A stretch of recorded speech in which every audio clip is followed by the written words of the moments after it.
Thanks Yuvika, खरंच. तू त्याचं डोकं चेपून दिलंस म्हणून कदाचित त्याला बरं वाटलंय आणि झोपलाय तो गाढ, प्रतीक्षा बोलल्या. आंटी, अहो थँक्स काय त्यात? एवढं मी काहीच केलं नाही आहे, युविकाही हसून बोलली. पण त्याला असं समाधानाने झोपलेलं पाहून तिच्या चेहऱ्यावर पण आता एक प्रकारचं समाधान झळकलं होतं. आता पुढे. युविका प्रतीक्षासोबत थोडंसं बोलून स्वतःच्या रूममध्ये गेली. आज रविवार होता, त्यामुळे ती निवांत होती.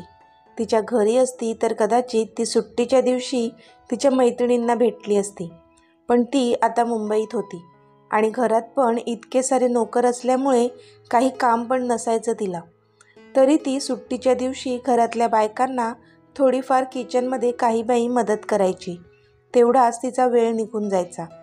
आता ती तिच्या रूममध्येच बसली होती. मग तिने तिचा मोबाईल घेतला आणि परीला कॉल केला.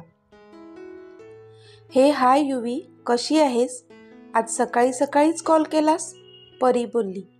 मला तुझी आठवण आली म्हणून सकाळी सकाळी कॉल केला, युविका बोलली.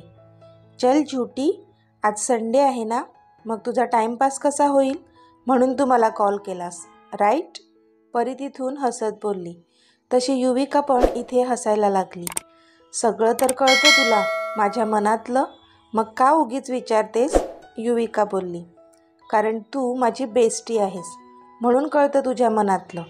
बरं ते जाऊ देत, तू कशी आहेस, परीने विचारलं. मी मस्त, आणि तू, युविका एकदम आनंदाने बोलली. अरे वा, आज आमची युवी जरा जास्तच खुश दिसते. क्या बात है, समथिंग स्पेशल, परीने विचारलं. तशी युविका गडबडली, कारण ती खुश तर होती, पण कारण काय सांगणार होती परीला. हे युवी, तू काल पार्टीला गेली होतीस ना, कशी झाली मग पार्टी? केलं का एन्जॉय आमच्या जिजूसोबत, परीने विचारलं. तसं युविकाच्या डोळ्यासमोर कालची ती रात्र आली आणि क्षणात तिचा चेहरा पडला. सगळं तिला तिच्या डोळ्यांसमोर एकामागोमाग एक दृश्य दिसू लागले. थोडेसे डोळे पाणावले तिचे. पण मग तिने परीला त्या पार्टीत काय काय घडलं होतं ते सगळं सांगितलं.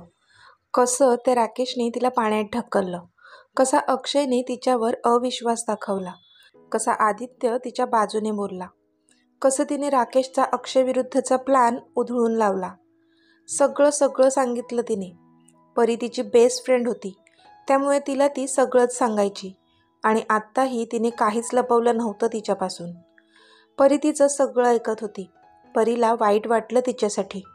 जेव्हा आपला होणारा पार्टनरच जर आपल्यावर अविश्वास दाखवत असेल तर किती दुःख होईल आपल्याला, जे युविकाला झालं होतं. तिने युविकाला धीर दिला, पण थोड्या वेळाने ती बोलली. युविका, तुला एक विचारू, परी बोलली. हो अगं विचार ना, युविका बोलली. नक्की तुझं लग्न अक्षयशी ठरलंय की आदित्यशी, परीने विचारलं. तसा युविकाच्या पोटात मात्र गोळा आला, कारण तिने आदित्यचं नाव घेतलं होतं. पण स्वतःला कसंबसं सावरत ती बोलली. अगं हा कसला प्रश्न आहे, तुला माहीत आहे ना अक्षयसोबत लग्न फिक्स झालंय माझं, युविका बोलली. अच्छा, ओके, परी बोलली. अगं ओके काय, तुला तरी कळतंय का तू काय विचारतेस, युविका बोलली. परीला आता चान्सच मिळाला होता. तिला हे बोलायचंच होतं तिच्याशी, म्हणून ती सुरू झाली. अगं बरोबरच तर विचारते मी. मला वाटतं तू पुन्हा एकदा विचार करावा ह्या लग्नाबद्दल, कारण आपण जितक्यांदा फोनवर बोलतोय तेव्हा सगळ्या वेळी तुझ्या तोंडून मी फक्त आदित्यबद्दलच ऐकत आली आहे. आदित्य कसा खडूस आहे, तो किती अरोगंट आहे, स्वतःला रणबीर कपूर समजतो, दीड शहाणा आहे, त्याला वाटतंय की तोच हुशार आहे. ही सगळी वाक्य मी तुझ्याच तोंडून आधी ऐकली होती. आणि आत्ता आदित्यने कशी तुझी बाजू घेतली, तो किती हुशार बिझनेसमन आहे, त्याने बँगलोरच्या पार्टीमध्ये त्या ओनरच्या मुलाला कसा धडा शिकवला, कसा तुझ्यासाठी स्टँड घेतला, एटसेट्रा एटसेट्रा. आता ही सगळं मी आदित्यबद्दलच ऐकत आहे. आधी त्याच्या नावाने बोटं मोडत होतीस आणि आत्ता त्याचे गुण मोजून दाखवतेस मला.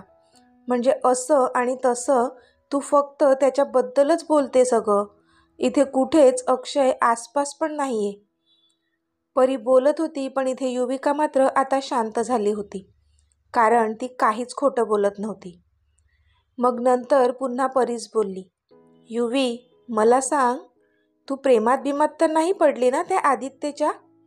परी बोलली, पण इथे युविका मात्र आता एकदम थंड झाली. हे काय बोलतेस तू परी? युविका गडबडून गेली.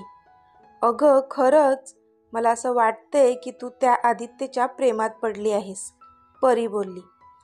परी काहीही बोलतेस तू. अगं माझं लग्न ठरलंय अक्षयसोबत आणि तू हे काय विचित्र बोलतेस, युविका चिडून बोलली. युवी, लग्न ठरलंय, अजून झालेलं नाही आहे. आणि जर तुला आदित्य आवडत असेल तर तू अक्षयशी लग्न का करतेस, परीने विचारलं. परी असं काही नाही आहे. आता युविकाचा आवाज थोडा जड झाला होता. Okay, leave it. मी तुला आता काहीच नाही सांगणार. आता तू स्वतःच्या मनाला विचार, जरा एकांतात विचार कर की नक्की तुला कोण आवडतो आणि मग तुझ्या मनातला चेहरा कोणता आहे तो नीट बघ, ओळख त्याला, परी बोलली. परी असं काहीच नाही आहे गं, तू काहीही बोलतेस. चल मी ठेवते आता फोन, मला थोडं काम आहे, बाय, युविका बोलली. तसं परीने पण बाय म्हणून फोन ठेवून दिला. पण परीला कळलं ती टाळते तिला. आणि इथे युविकाला खरं तर बोलायचं होतं तिच्याशी, पण परी जे प्रश्न तिला आज विचारत होती त्या प्रश्नांची उत्तरं नव्हती तिच्याकडे, म्हणून तिने फोनच ठेवून दिला. परीला तर तिने शांत केलं होतं, पण तिच्या मनाला कशी शांत करणार होती ती, कारण तिचं मन पण नेहमी आदित्यच्या मागेच तर धावत होतं. शेवटी कसेबसे तिने ते विचार झटकले आणि ती खाली निघून गेली. खाली सगळे जेवायला बसले होते. आज आकांक्षा आणि रविराज घरात नव्हते, ते अनयच्या घरी गेले होते. अक्षताला सुद्धा सोबत घेऊन गेले होते. ते आज रात्रीच घरी परतणार होते. अक्षय पण हॉस्पिटलमध्ये गेला होता, म्हणून आता डायनिंग टेबलवर आजी, आजोबा, सविता आत्या, यशराज, प्रतीक्षा आणि युविका एवढेच जण होते. युवीने पाहिलं तर आदित्य पण त्याच्या जागेवर नव्हता, पण प्रतीक्षाच्या बोलण्यावरून तिला समजलं की तो रात्री नीट झोपला नव्हता आणि आत्ता त्याला झोप लागली आहे, म्हणून तो आता जेव्हा उठेल तेव्हाच त्याच्या रूममध्ये जेवण नेऊन देणार होत्या. पण आधी समोर नव्हता दिसत, म्हणून युविकाला वाईट वाटलं नाही ह्यावेळी, कारण तो शांत झोपला आहे हे ऐकूनच मॅडमना आनंद झाला होता. सविता, मयुरी कुठे आहे? आजोबांचा खणखणीत आवाज आला. तसा आत्याचा घास हातातच राहिला. त्याला कारणही तसंच होतं. त्यांनी मयुरीला इतकं समजावलं होतं की आज घरात सगळेजण असतील तर निदान आज तरी घरातच थांब, बाहेर जाऊ नकोस. पण ती मात्र त्यांचा डोळा चुकवून बाहेर गेली होती. आत्याने मनातल्या मनातच तिला दूषणे दिली. ह्या कार्टीमुळे मला अजून किती खोटं बोलावं लागणार आहे देव जाणे, आत्या मनातच बोलल्या. सविता, आम्ही काय विचारतोय? आजोबांचा पुन्हा आवाज आला. बाबा, ती तिच्या मैत्रिणीच्या घरी गेली आहे. तिच्या मैत्रिणीची आई आजारी आहे ना, म्हणून भेटायला गेली आहे. आत्याने सरळ सरळ खोटं सांगितलं. त्यावर आजोबा ओके बोलले, पण आजींनी मात्र डोळे फिरवले, कारण त्यांना माहीत होतं त्यांची मुलगी किती पाण्यात आहे ते. आता संध्याकाळ झाली होती. थोडा वेळ आधीच प्रतीक्षा आधीच्या रूममध्ये जेवण घेऊन आल्या होत्या.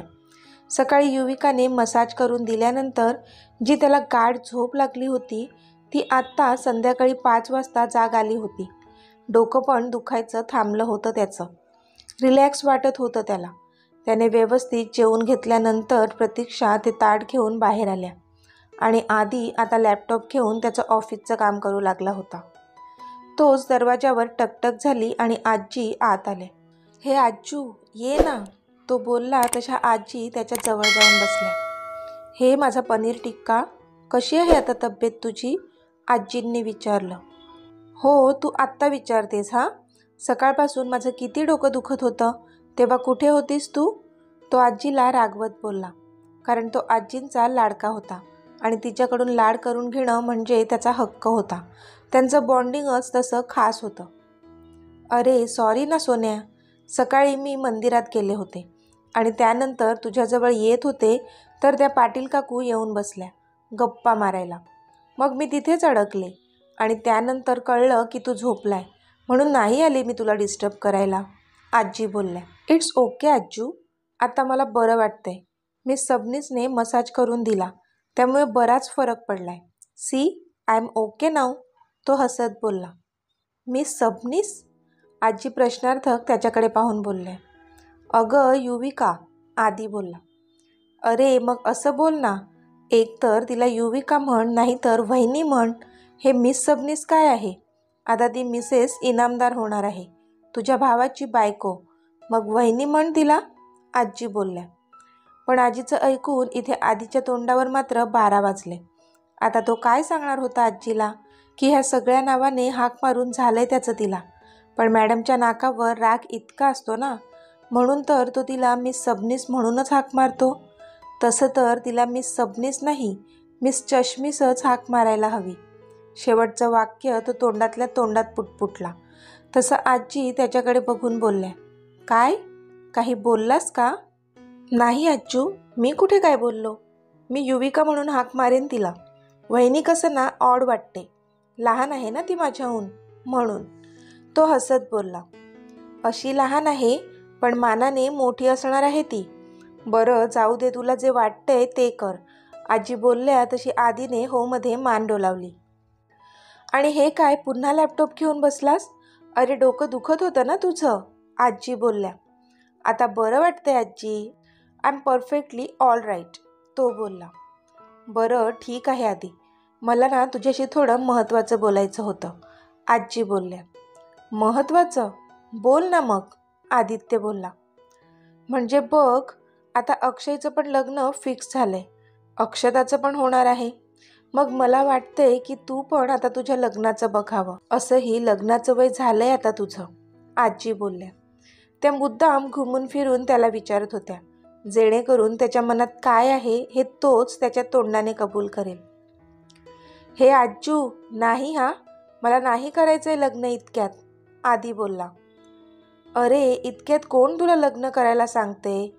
पण जर तुझ्या मनात कोणती मुलगी असेल तर आम्हाला सांगून ठेव, आपण लग्न फक्त फिक्स करून ठेवू, आजी बोलल्या आणि त्याच्या उत्तराची वाट पाहू लागल्या. माझ्या मनात अजून कोणीच नाही आहे आज्जू, का मला फसवतेस तू ह्या लग्नाबिग्नाच्या भानगडीत? जगू दे ना मला सुखाने. तुम्हा सगळ्यांना बघवत नाही का मी सुखात आहे ते, आधी खोटं खोटं चिडून बोलला. पण आजीला मात्र काही कळेना, कारण सविता आत्या बोलल्या होत्या की आधीला मयुरी आवडते आणि हा तर वेगळंच बोलतोय. शेवटी त्यांनी सरळच त्याला विचारलं, आदी तुला मयुरी कशी वाटते? मयुरी? आपली मयुरी? तिचं काय आता? त्याने त्रासिकपणे विचारलं.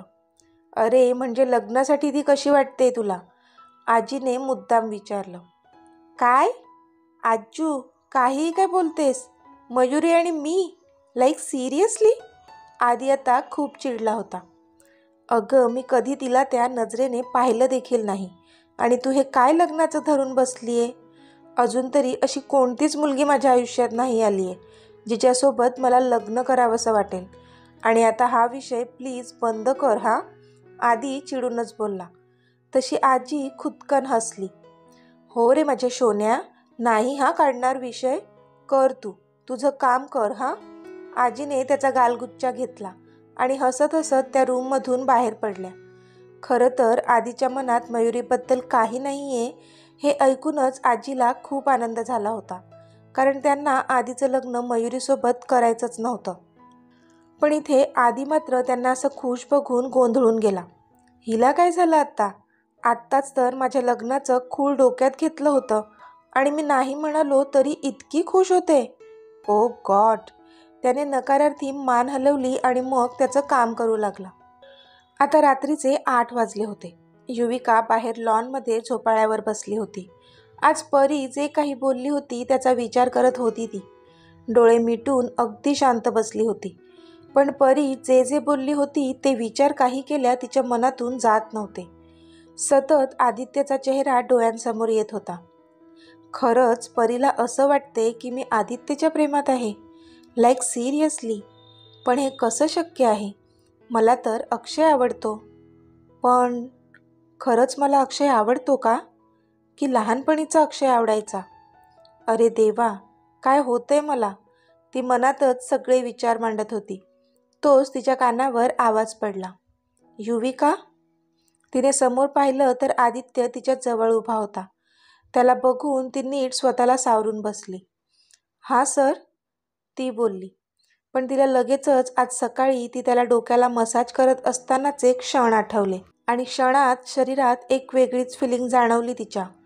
तोच आदित्य तिच्या बाजूला झोपाळ्यावर बसला. तशी ती अजूनच अवघडून थोडी बाजूला सरकली.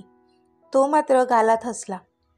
"हे युविका, थँक्यू सो मच," तो बोलला. तिला माहीत होतं तो कशासाठी थँक्यू बोलतोय. तरीसुद्धा तिने त्याला विचारलं, "थँक्यू? पण कशासाठी सर?" "आज फक्त आणि फक्त तुझ्यामुळे माझं डोकं दुखायचं थांबलं. तू आज इतका छान मसाज केला. आ हा हा, खूप छान वाटत होतं मला. तुझे ते नरम हात माझ्या केसांमधून फिरत होते आणि मला एक वेगळाच आनंद देऊन जात होते. Thanks dear, thank you so much." तो बोलत होता पण इथे त्याच्या शब्दांनी युविकाच्या पोटात मात्र गोळा दाटून आला होता. तिने कसंबसं स्वतःला सावरलं आणि बोलली, "यू आर वेलकम सर. आता मी जाते." तिला आता तिथे बसणं असह्य झालं होतं, कारण तो बोलतच असा होता की त्याच्या प्रत्येक शब्दांनी तिच्या शरीरात गुजबम्स येत होते. ती पटकन झोपाळ्यावरून उठली आणि तिथून जाऊ लागली. तोच त्याने मागून तिचा हात पकडला. तशी ती जागीच थबकली. तिचा तर श्वासच घशात अडकला होता. तर मित्रमैत्रिणींनो, आजचा भाग तुम्हाला कसा वाटला ते मला कमेंटमध्ये सांगा. आणि जर आवडला असेल तर व्हिडिओला लाईक करा, शेअर करा आणि चॅनलला सबस्क्राईब करून बाजूची घंटी नक्की दाबा. चला तर भेटूया आपल्या पुढच्या भागात. तोपर्यंत धन्यवाद.